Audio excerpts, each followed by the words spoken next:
Welcome, everyone, and thank you for joining us today. My name is Helen Angus. I'm the Deputy Minister of Health. I'm joined here by several colleagues from the Ministry: Mel Fraser, Associate Deputy Minister of Health Services; Phil Graham, Executive Lead of Ontario Health Teams Division; and Amy Olmsted, Director of the Home and Community Care Branch. I just want to say thank you for joining us on very short notice. The legislation that we're going to talk about was introduced about an hour ago, and we want to make sure that we had a chance to reach out to you as quickly as possible. Also, this call is being recorded and will be available online in the coming days. We're very pleased to share information with you about the government's plan to modernize home and community care and answer your questions. We'll have, I think, many opportunities in the future to engage in the coming weeks and months, so if we aren't able to get to all your questions today, there'll be other opportunities for discussion as we move forward. You can submit questions electronically by simply clicking the question button. So earlier today, the Honourable Christine Elliott, Minister of Health and Deputy Premier, introduced legislation, the Connecting People to Home and Community Care Act, in the legislature. This proposed legislation, if passed into law by the legislature, would enable more flexible and responsive home and community care, integrated at the local level by Ontario Health Teams. Ontario has the largest home care system, both overall and per capita in the country. Last year, more than 700,000 Ontarians received home care, and over 600,000 Ontarians used community support services such as Meals on Wheels and adult day programs. Ontarians receiving home and community care services include patients returning home from hospital, people requiring longer-term support at home, such as seniors living with frailty, children living with medically complex and palliative conditions, and palliative patients who wish to die at home and in hospice. I want to thank the personal support workers, therapists, nurses, care coordinators, planners, navigators, and other professionals whose commitment and dedication supports the delivery of these services every day. Home and community care services are crucial in the government's plan to end hallway health care. The government has heard about the importance of home and community care. They've also heard from patients, families, and health system partners that the system could be better integrated, more flexible, and more responsive. The government has a comprehensive plan to modernize home and community care, and the legislation that was tabled just this afternoon by the minister is part of that plan. So I'll hit some of the highlights and then I'll hand it over to my colleagues to go into the details. The proposed legislation is intended to make it easier for people to access home and community care in hospitals, primary care, or community settings. It's designed to help people connect with their care providers through secure technological mechanisms such as remote monitoring devices. It's designed to give people more choice for people with high care needs to get care in new community settings. And it's designed to keep people healthier at home by empowering care teams to work together. Of course, changes won't happen overnight. The transformation is a process, and one that requires careful planning and partnership with people like you, patients and caregivers, health system providers, health workers, and their representing organizations, and health system managers and planners. Today, with the introduction of the new proposed legislation, we mark a milestone in this transformation. And with that, I will invite Phil Graham from the Ontario Health Teams Division here at the Ministry to say a few words about the impetus behind the modernization plan. So Phil, over to you. Thank you, Deputy. Good afternoon, everyone. The proposed Connecting People to Home and Community Care Act is one pillar of the plan for the modernization of home and community care in Ontario. The proposed legislation would, if passed, remove long-standing barriers and outdated rules that have kept home and community care from integrating with other sectors of our healthcare system, and would bring the legislative framework for home and community care into the 21st century. The current legislation, called the Home Care and Community Services Act, and the delivery model that has developed alongside it, were created in the early 1990s. They were successful in delivering on the original aim, which was to streamline what was seen as difficult and inconsistent access, as well as variability of care. However, the current legislation and the current delivery model it supports has not kept pace with the changing demographics, the increasing client acuity, client preferences, and innovation. The legislation has been perceived as rigid and reinforces silos within the current health system and often creates bureaucratic barriers to accessing care. This is a message that we've heard for some time from patients, caregivers, from providers, and more recently from Ontario health teams as they've been undertaking work to better integrate care locally. The proposed legislation seeks to preserve what is working well in home and community care and create the conditions for improvement in areas where we know we need to improve. Some examples that we've heard from clients, families, and health system partners are that the rules currently in the legislative framework reinforce a one-size-fits-all approach to care, that patients have to interact with the home care system separately from how they interact with primary care and hospital care, and that care plans focus largely on number of hours or visits instead of patient and caregiver goals and outcomes. So how are we considering addressing some of these issues? I'm going to take a minute just to talk a little bit about the proposed legislation that the minister tabled this afternoon. The legislation would embed provisions regarding the delivery of home and community care in the Connecting Care Act, instead of having a standalone home and community care legislation.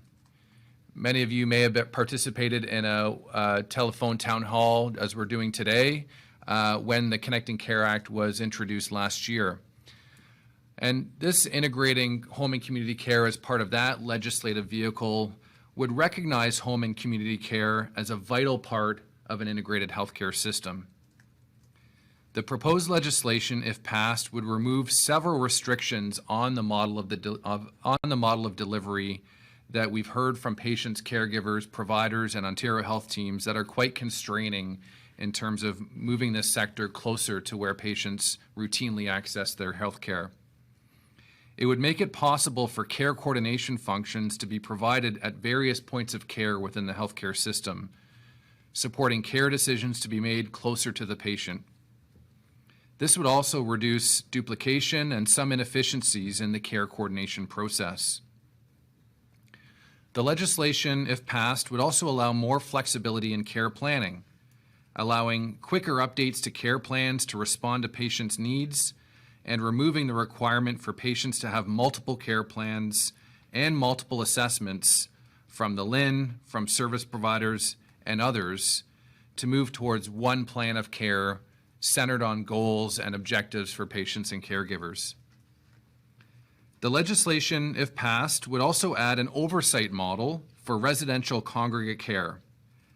This is a first step to developing future options of bedded models in the community for patients with needs too high to be well cared for at the home, but who don't require the intensive level of care provided by a hospital or a long-term care home. These are pretty major changes, but for the most part, they won't change what services patients receive, but make critical and needed changes to how they receive these services. And this is a message that we've heard from providers, including Ontario health teams, that the role of the ministry should not be to both define the what and the how of healthcare, but to focus on the what and to allow for innovation to take form locally in terms of how care is delivered. There is a lot that we're looking to preserve, either in the proposed legislation or in proposed regulations. So what do we expect to remain the same? One is the types of services provided through home and community care. These are services that over 700,000 clients annually rely on, and we don't want to change that. We want to make sure that service continuity remains of paramount importance. Home care services that are delivered without patient co-payments now would continue to be delivered without co-payments. Health service providers or Ontario health teams with responsibility for providing home and community care services would be required to be not-for-profit organizations, just as LHINs are today and as approved hospitals are that provide home and community care services today as well.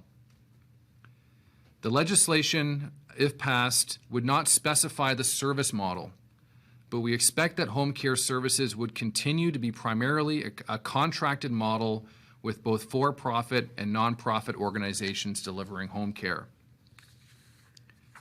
Community services, such as Meals on Wheels and assisted living, would continue to be delivered directly and provided by not-for-profit organizations as they are today in almost all cases. The ability to set quality standards, oversight, and accountability and core elements of the current home care program would be maintained, again, to ensure service continuity and stability.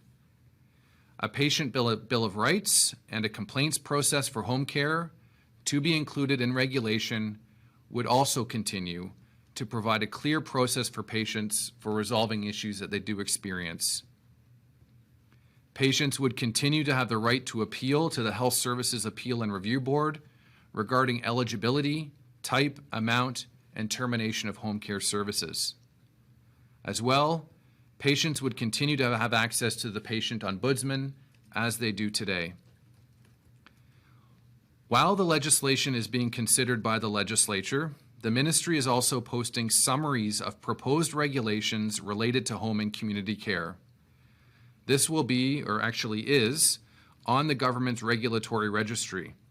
You can look it up through Service Ontario up until early April for public feedback. This is to ensure that our partners have a comprehensive view of the legislative and regulatory framework that is being proposed, with the legislation that the minister tabled earlier this afternoon and the simultaneous posting of summaries of regulation also accessible today. Much of the key components of what I've just described in terms of what is being proposed in a new, more modernized legislative framework would be in regulation.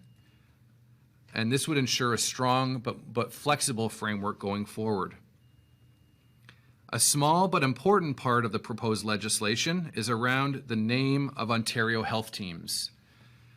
The proposed legislation clarifies that only designated Ontario Health Teams, or those of teams with express authorization from the minister, such as those teams working towards OHT approval, can use the Ontario Health Team name, and provides the ministry recourse if non-authorized parties are using the name without permission.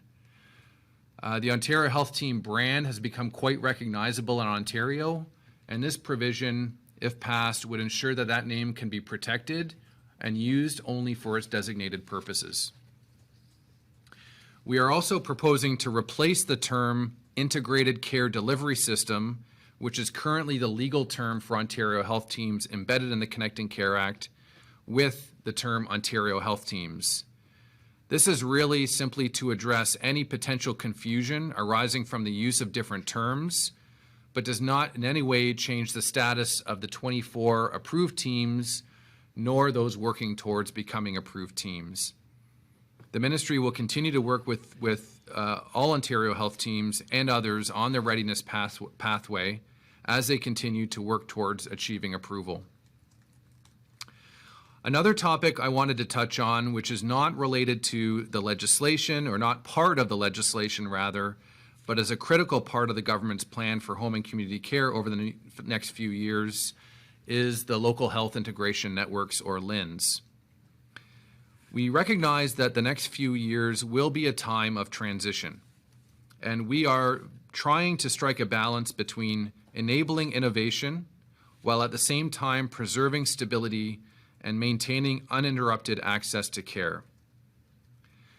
The government and the minister has been clear that Ontario Health Teams at maturity will be responsible for the delivery of home and community care as part of a more integrated approach to service delivery.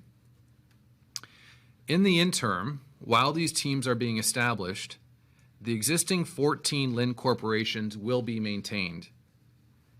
The mandate of the LHINs will be narrowed to focus solely on the delivery and coordination of home and community care and long-term care home placement services. To reflect this mandate and to clarify their role for the public, the LHIN corporations will begin operating publicly under a new business name called Home and Community Care Support Services, along with the current LHIN geographic identifier. We expect this change to take place over the next couple of months. This approach of maintaining the LHIN corporations but with a new business name is a measure to ensure the stability of home and community care services during the process of transitioning these vital services closer to the point of care nested in Ontario health teams. Through this interim and transitional measure, the government would be taking a phased and careful approach to winding down the LHINs as we know them today. This work will be complete once Ontario health teams have fully assumed the delivery of home and community care services across the province. And it is expected to take time to ensure that this transition process can be done carefully and with due attention to ensuring stability of service over this process. During this transitional period, patients and caregivers can continue to access home and community care and long-term care home placement services in the same ways they have before, using the same contacts. And this is a vital message to ensure that we all leave here today with, to ensure that there is no confusion and no misunderstanding about access to these vital services. The proposed legislation and the strategy to support stability and care during a transition process are two elements of the plan for home and community care modernization. To be clear, we don't think that this is the end of that plan, and there are other areas where there is room for improvement and modernization. And the government will be taking action on other fronts, including making targeted financial investments, as well as tackling workforce shortages that are challenging the current home and community care delivery system. Our overarching objectives are to improve patient access to and experience with home and community care, improving health outcomes, making health spending more sustainable, and improving the patient and provider experience. So I wanted to thank you for your time today to be with us, and again to echo the Deputy's apologies for the short notice, but we do appreciate you being here, and now we're happy to take any questions that you may have. Thank you.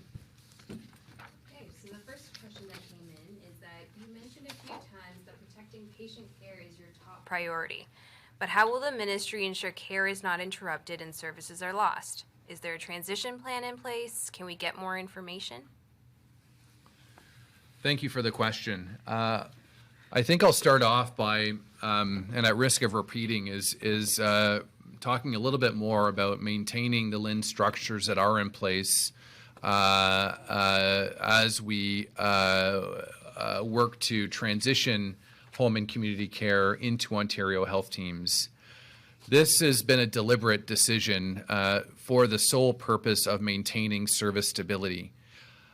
So the employment relationships between LHINs and hardworking staff across the province, the collective agreements that govern those relationships, the service contracts that LHINs hold with home care service provider organizations will not change in the near term, nor as a result of the legislative proposals being tabled today. And this is for the sole reason of ensuring stability of employment, ensuring stability of service for home care clients across the province.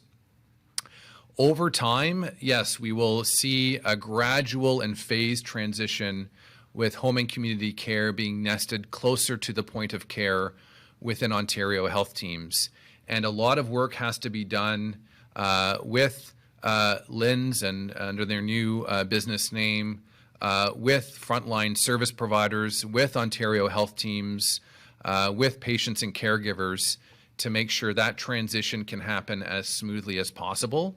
We'll be honest, we do not have all the answers today, but I think our commitment is to engage thoughtfully and carefully in that transition process, to be as transparent as we can be in that transition process, and first and foremost, to make sure that transition process does not disrupt any services that home and community care clients rely on each day. The next question is, it sounds like you're creating another version of a CCAC. Is this another layer of bureaucracy? Thank you for the question. It is not another layer of bureaucracy. There are structures that exist today, 14 LHINs who are responsible for delivering and coordinating home and community care, as well as long-term care home placement services. Those structures will remain. So it's not new bureaucracy. It is maintaining the structures that do exist, focusing the mandate on home and community care and long-term care home placement, working with Ontario Health as a new provincial agency to ensure system oversight and operational support is provided to the healthcare system. But to be clear, this is not new bureaucracy that's being created. It's a focused role for the existing structures that are in place, and again are to ensure stability of service during a transitional period as we move to embed and integrate home and community care closer to where patients are accessing their routine healthcare services. The next question is, will there be a co-payment for new patients coming on for service? No. No.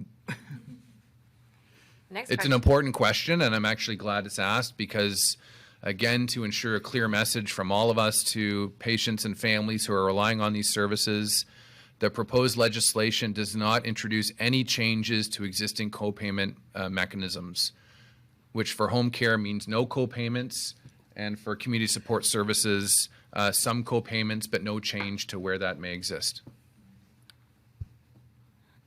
The next question is, can you please discuss in more detail what the role of the care coordinators will be? I'll start off, and Amy Olmstead, who's been doing a lot of work here, can contribute or correct me where I go wrong. I would say that the role of care coordination is a vital one. And increasingly, as we see the complexity of patients rise, as the demands for home care rise, and as patient expectations reflecting modern delivery, we would expect the need for care coordination to be ever present in our healthcare system. This would be perhaps care coordination beyond coordination of home and community support services, but coordination across hospital care, home care, primary care, specialist care, and the range of different services that particularly those with complex health needs may need to access as part of their overall care plan. And the role of care coordination within that context is one that brings often disparate services together into a unified care plan that is centered on the objectives and goals of patients and their caregivers. And so while care coordination remains a vital part of our system today and will continue, we do think that there are opportunities to better integrate that function into where patients are accessing their routine health services, removing some of those barriers, and some of them quite artificial, that patients are experiencing having one care plan with one provider, another care plan with another. And it's really the role of care coordination that can bring those together. There may also be opportunity to modernize that function relative to how it is today, with the use of virtual tools and other modalities to streamline that process, to make it more client-friendly, and overall to help look at a situation or arrive at a situation where patients and caregivers are not having to repeat the same story over and over again. And so care coordination plays a vital role in that. We have a lot of work to do to identify where those opportunities for improvement are and to work with our partners to implement those. But I think the role that care coordinators play today is a vital one, and we certainly see a very strong role for that going forward as well. Amy, anything to add? Yeah, thanks, Phil. I think the care coordination functions, as Phil says, will remain core to home and community care service delivery.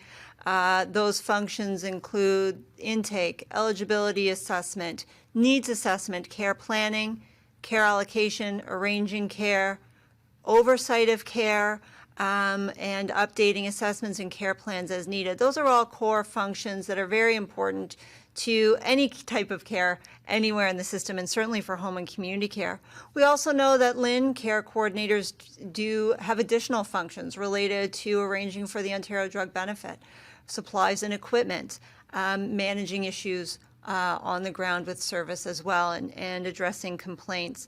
So these are very important functions, and as Phil says, the goal is for those functions to be arranged in a way that make the most sense for the patient, the particular type of patient being supported. They may look different for a complex patient than for a patient without very much complexity, and that will make sense for the health system partners in that particular community.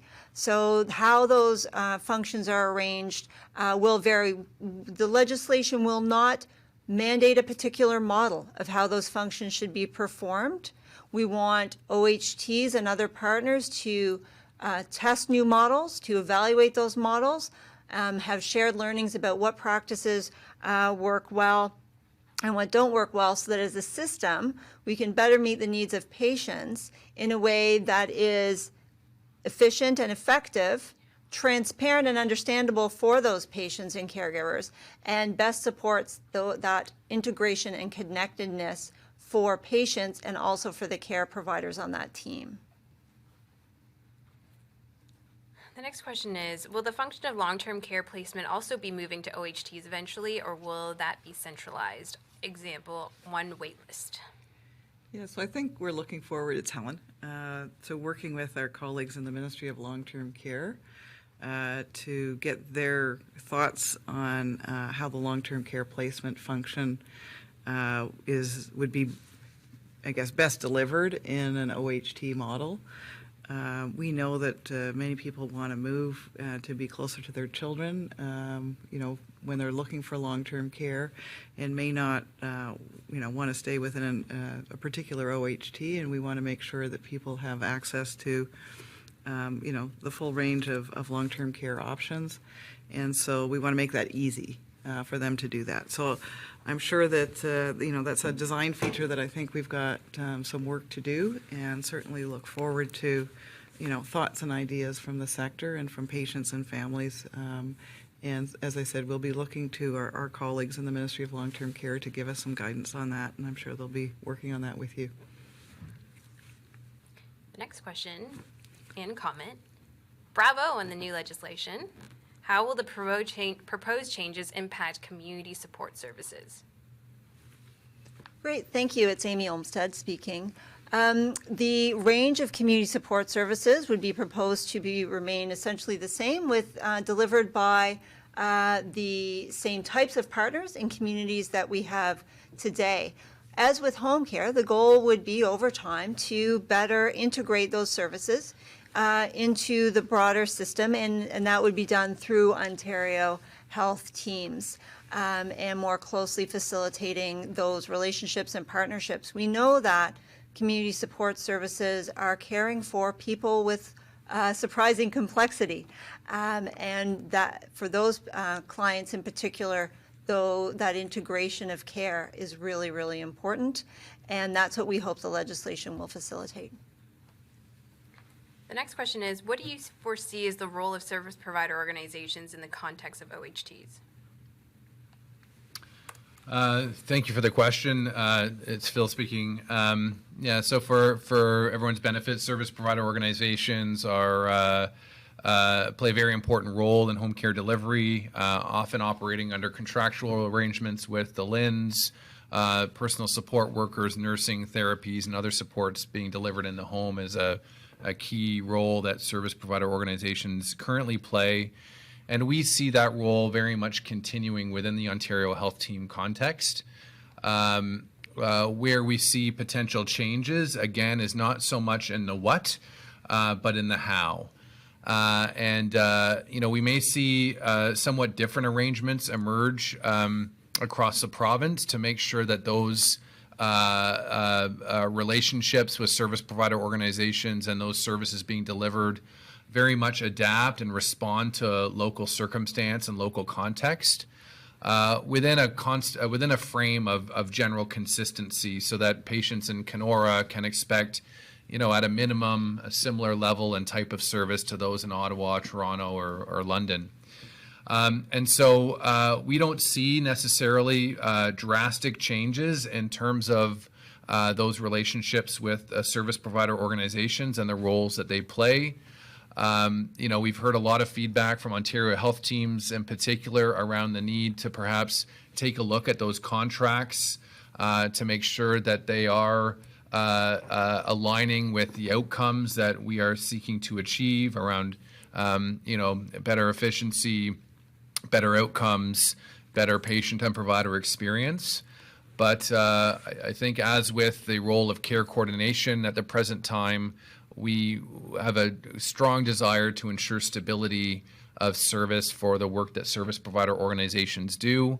And we'll be learning a lot from Ontario health teams in terms of how they foresee that relationship being forged and changing in the future. Can I add something, Phil? It's Amy Olmsted speaking again. As we've worked with our health system partners and patients and caregivers over the years, the opportunity to have different delivery models does extend, as you say, Phil, into the contracts and the type of and the way services are contracted right now. A lot of those services are contracted on a per visit or hourly basis. Sometimes people refer to those contracts as feeling somewhat transactional. And I think one of the goals of the legislation in promoting more flexible and innovative and responsive delivery models is that as those models are conceived and planned, the contracts would be flexible enough or would be reviewed or updated to reflect new types of delivery models on the ground. And that may be a pathway-based model or a neighborhood-based model or an outcomes-based model. And I think what Phil was foreshadowing was some of that work is still to be done because, again, it will be driven by the types of models that the Ontario health teams are seeking to put on the ground to better respond to patient need. The next question is, there are still so many citizens who do not have a primary care provider in Ontario. The success of this model is dependent on clients being attached to a provider. What is the plan to ensure everyone has a primary care provider? So I'll give it a try, and then Sure. maybe Phil can jump in. I think, we're certainly working very actively on a health human resources plan, and I think are excited about the possibilities and the government's interest in really kind of getting ahead of, some of the supply issues, whether that's physicians, whether that's nurses, whether that's PSWs. We know where some of the hot spots are, where we're particularly capacity challenged. And I think that one of the roles of Ontario Health, since they now incorporate Health Force Ontario inside their walls, is to expand that capacity so that we can bring some innovative solutions to some of the challenges. And in that, I would also include primary care practitioners. That may be family doctors, it may be nurse practitioners as well. And so we're working on it, and stay tuned. I think that's great. I would just add that, over the past decade and a half, I think Ontario in particular has made considerable progress in ensuring Ontarians have access to a primary care provider. I think the attachment rate that we have self-reported is one of the highest in the country, in the 92, 93, 94% of people identifying that they have a primary care provider. I think, as the deputy mentioned, where the challenge is sort of region specific and warrants, as the deputy mentioned, in partnership with Ontario Health, perhaps more targeted efforts where, identifying where those hotspots are, what levers and tactics can be employed to enhance primary care capacity in those particular areas. It's important to clarify that as it relates to access to home and community care, it does not necessarily require a referral from a primary care provider or a hospital. Patients and clients today can self-refer by direct access to the LHIN, and nothing in the proposed legislation changes that ability of direct referral to home and community care. So I think that's an important clarification that while Ideally, 100% of Ontarians will be affiliated with a primary care provider and can receive referrals through that mechanism. That's not the only way that they can access home and community care services. Okay, the next question is, one of the things we've heard is that patients receive different levels of care depending on the area of the province that they are in. How will you be ensuring equity of access and service to all citizens across Ontario when their services will now be distributed across more organizations to manage, oversee contracts, and performance and fund?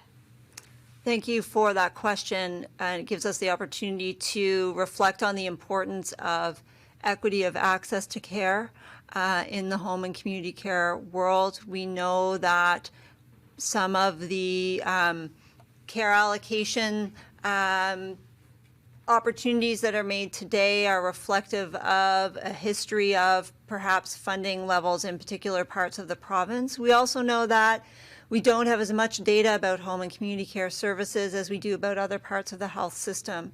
So one of our shared system challenges, I think, over time is to better understand what information about a population drives their use and need for home and community care services in order to better distribute resources around the province for home and community care.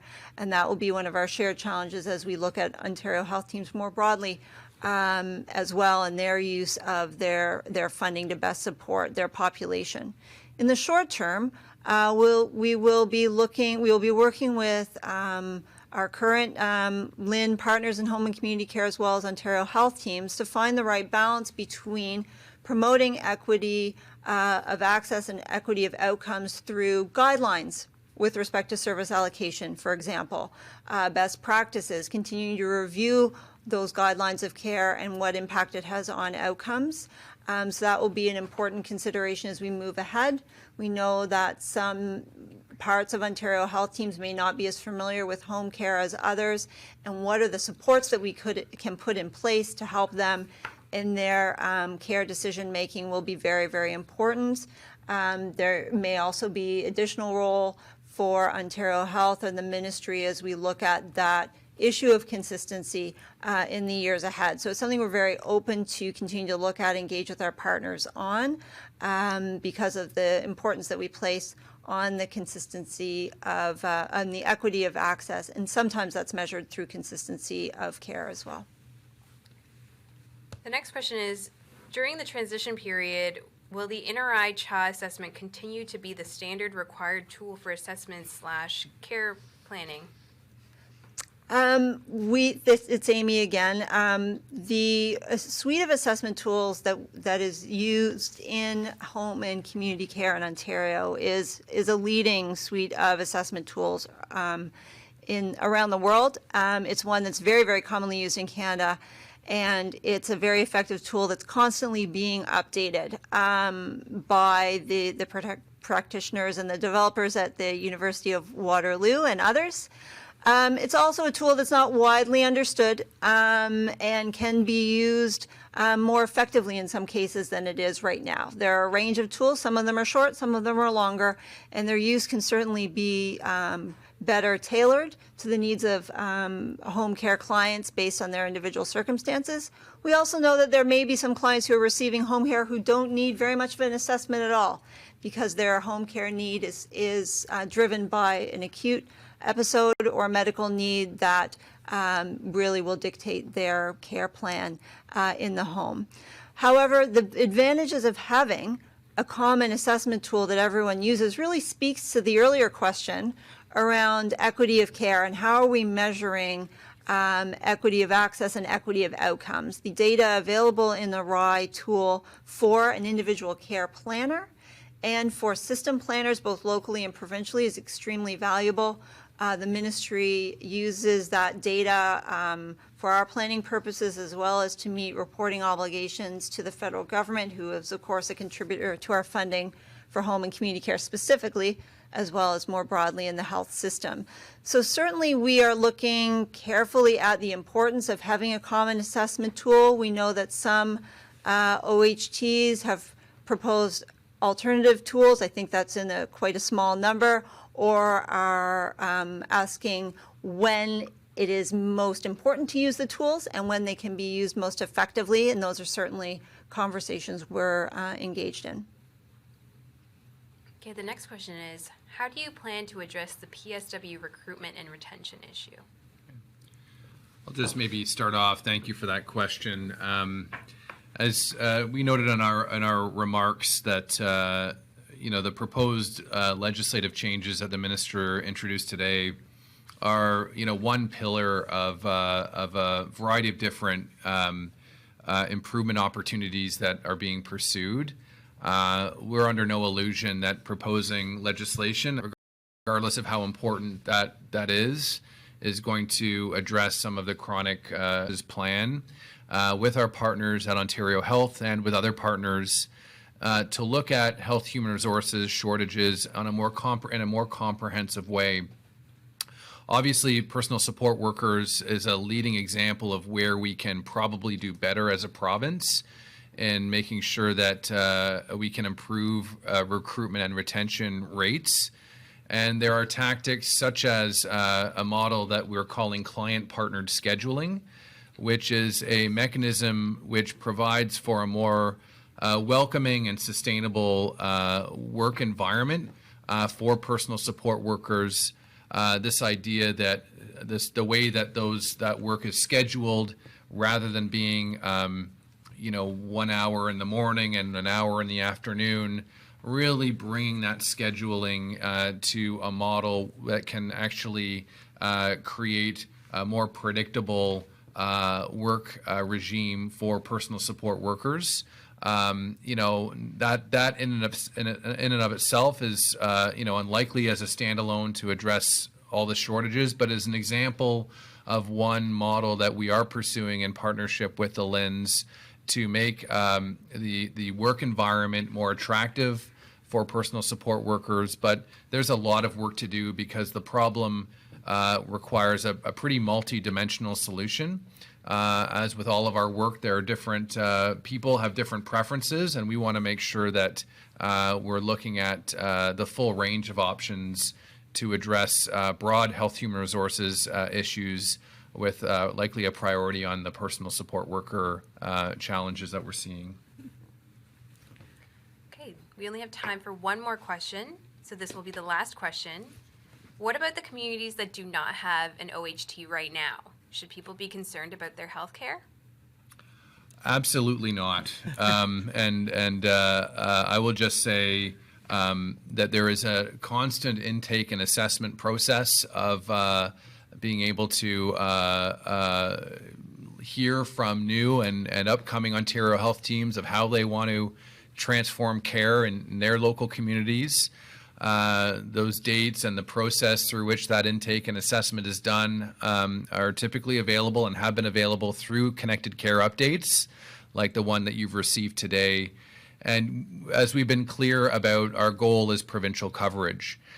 It'll take some time to get there, but going back to the legislative regime that's being proposed, it accommodates both the integration of home care into Ontario Health teams as defined under the Connecting Care Act, but also into health service providers such as hospitals and primary care organizations and community support service agencies. So, I think at the end of the day, patients, caregivers, and others expect us to better integrate services so it's easier for them to receive their care and navigate the system. And at end state, we see that happening in an Ontario Health team, but along the way, opportunities should be pursued around how services can be closer knit together. So we don't want any community to be disadvantaged because they may not have an Ontario Health team yet.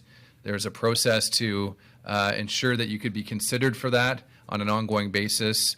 And during that process, all of our goals should be to improve the care that people expect from us. Deputy, I'll give you the final word on this. Yeah, thank you. It's obviously a lot to absorb in a single Tele-Townhall. So we're looking forward to further interactions and continuing to answer your questions as the legislation proceeds through the legislature, we'll obviously get your feedback in formal and informal ways. And I think, we're excited about the destination and building the connected care system that our patients and caregivers and families want. We know we need to work with you to make that a reality and to manage through an orderly process of change. And I hope you've gotten the sincerity and the thoughtfulness which we're approaching this change. So look forward to future discussions. And we will be sure to, as I say, post this, the Tele-Townhall on the website, and keep your questions coming, and we'll look forward to answering them. And I hope you enjoy the balance of your day. Thank you very much.